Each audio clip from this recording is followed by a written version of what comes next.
कुरान में औलाद को हुक्म है कि माँ बाप के सामने उफ भी ना कहें। सूरह इसरा में अल्लाह फरमाते हैं कि अपने कंधों को माँ बाप के सामने आजिज़ी से झुका लो।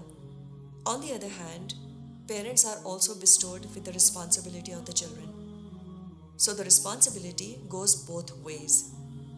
Let's say आपका बच्चा he walks into your room and tells you, Mom, I think I'm gay, or I think I'm pansexual, or I'm demisexual. पहली चीज़ ये कि please do not freak out. I know it's a natural reaction. एक दफ़ा नबी करीम सल्लल्लाहु अलैहि वसल्लम के पास एक नौजवान आया कि मैं ज़िना करना चाह रहा हूँ। सहाबा कराम को इस शख्स पर शदीद गुस्सा आया कि वो कैसे एक गुनाह की बात रसूल अल्लाह सल्लल्लाहु अलैहि वसल्लम के सामने कर सकता है। उस पर आपने सहाबा कराम को रोका और उस शख्स से बहुत एम्पैथेटिकली पूछा कि क्या वो चाहेगा कि कोई शख्स उसकी माँ के साथ ही अमल करे। उसने कहा नहीं। फिर आपने कहा कि क्या तुम चाहोगे कि कोई ये काम तुम्हारी बहन के साथ करे या ये काम कोई तुम्हारी बेटी के साथ करे। उसने कहा नहीं।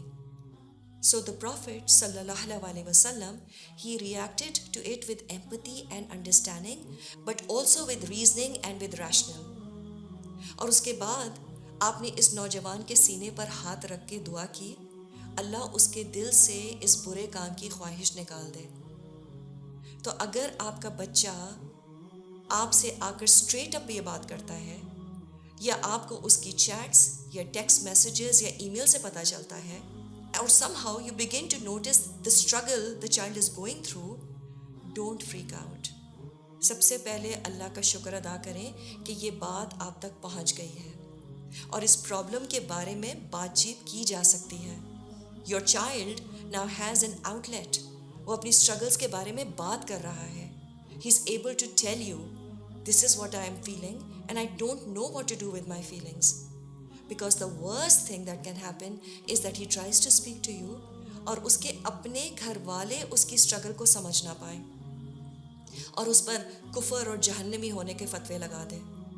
तो एक इंसान में अगर वैसे ही इंटरनल स्ट्रगल चल रही है और ऊपर से अगर माँ बाप या दूसरे लोग भी आपको समझ नहीं पा रहे हैं, that struggle is compounded by the external struggle with the family. तो घर वालों को ऐसे मौक़ों पर सपोर्ट करने की बहुत ज़रूरत है। They are the safety net for him, and there is no doubt that this is very painful for the parents and for the family. हमें मालूम है कि इस तरह के इश्यूज़ के साथ साथ फिर मेंटल इश्यूज़ भी शुरू हो जाते हैं। सेक्सुअल आइडेंटिटी या जेंडर डिस्फोरिया की वजह से इस कदर मेंटल इश्यूज़ बढ़ गए हैं। ऐसे लोग फिर अपने आप को नुकसान पहुंचा सकते हैं। They even start questioning who they are. और फिर इसकी वजह से depression, panic disorder, bipolar disorder, manic depressive episodes, ये तमाम चीज़ें ट्रिगर हो सकती हैं। कुछ लोग इस्लाम छोड़ बैठते हैं। So how do we look at sin and the sinner separately? How do we move from blame and guilt to compassion and assistance? The best way of doing this is to turn the mirror onto yourself. हर शख्स गुनाहगार होता है और बेहतरीन इंसान वो है जो तौबा कर ले। So to say which sin is more acceptable or less shameful, that's really fooling ourselves. तो कभी कभी हम गुनाह की कराहियत लोगों की रिजेक्शन से गेज करते हैं। It's more about what are people going to say about our family. और इसके लिए हम अपने घर तोड़ने के लिए तैयार हो जाते हैं। We are ready to disown our children. तो इनको उनके अमल पर कंडेम करने के बजाय उस अमल को कंडेम करें और इसके बारे में फिर ओपन डिस्कशंस होनी चाहिए। Provide them with halal alternatives. अक्सर ऐसे लोगों को फिर प्रोफेशनल काउंसलिंग की ज़रूरत होती है, तो फिर घर वाले इसकी अरेंजमेंट करें। And most importantly, connect them to Allah and His Messenger.